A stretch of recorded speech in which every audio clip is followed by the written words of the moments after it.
Wondering what am I doing right now? So I'm painting the ship white, so I don't have to worry about getting a piece of wood in my fingers, and also covering up the small holes here.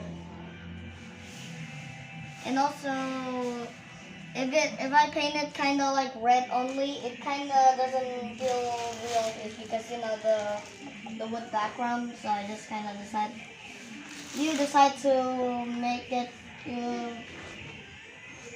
make me put white because you did that.